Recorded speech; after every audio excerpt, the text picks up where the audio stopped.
गीता के घर का नजारा कुछ ऐसा था कि रोहन ऑफिस जाता था और शिवन स्कूल। जिनके घर से जाने के बाद गीता काम खत्म करके बाकी समय आराम करती थी, लेकिन लॉकडाउन के बाद ऑफिस और स्कूल घर में ही खुल गए और इससे गीता का हाल वो तो आपको देखने में ही मजा आएगा। शिवेन, ओ शिवेन, महाराज उठने के लिए क्या 21 तोपों की सलामी लेंगे? अरे बिस्तर से बाहर निकल, ऑनलाइन क्लास स्टार्ट होने वाली है। अरे तुम भी हद करती हो, स्पीकर की तरह चिल्लाने की क्या जरूरत है? दिख नहीं रहा मेरी कॉन्फ्रेंस चल रही है। कैमरा और स्पीकर ऑन कर रहा हूँ, मुझे कोई शोर नहीं चाहिए। इस पर जैसे ही रोहन लैपटॉप का कैमरा और स्पीकर ऑन करता है, तभी कुकर की सीटी बजती है।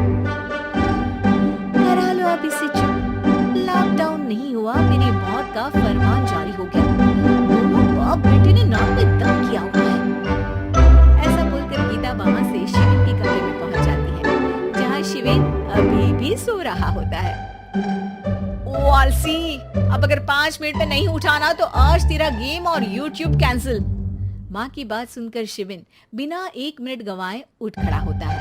उठ गया, अभी नागर भी आता हूँ। ये नाटक कहीं और, मुंह पर गीला कपड़ा मार और पढ़ने बैठ। शिवेन की ऑनलाइन क्लास स्टार्ट हो जाती है, जिस पर गीता उसे वहां बिठाकर रसोई में चली जाती है।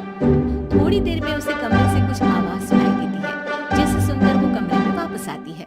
हाय राम, मुझे क्लास अटेंड करने के लिए बोला था, कैमरा ऑफ करके बिस्तर पर नाचने के लिए नहीं बोला था। मम्मी मुझे कुछ समझ नहीं आ रहा, आप बाद में पढ़ा देना ना, वैसे भी अटेंडेंस तो लगी गई है। हाँ बेटा जरूर बन जा, तू अभी से हम सबका बाप बन जा। अरे नहीं मतलब कहाँ से लाते हो इतना दिमाग? तो पढ़ाई करते हुए ये चला कहाँ जाता है? नाइस क्वेश्चन, दिमाग से पूछकर बता दूंगा।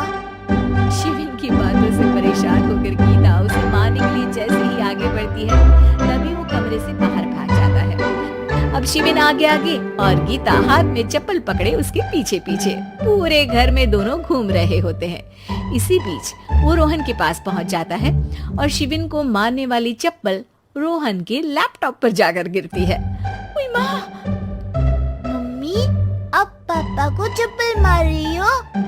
वो आज तक के रिपोर्टर, चुपचाप जाकर क्लास अटेंड कर ले, नहीं तो अगली तेरे पीछे लगेगी। इस पर शिवेन वहां से चला जाता है, जिसके बाद रोहन गीता से कहता है, इस सर्कस के लिए कुछ बोलना चाहोगी? अरे क्या करूं, जब से तुम दोनों घर में रहने लगे हो, घर अपने आप ही सर्कस बन गया है और मैं तुम्हारी नौकर।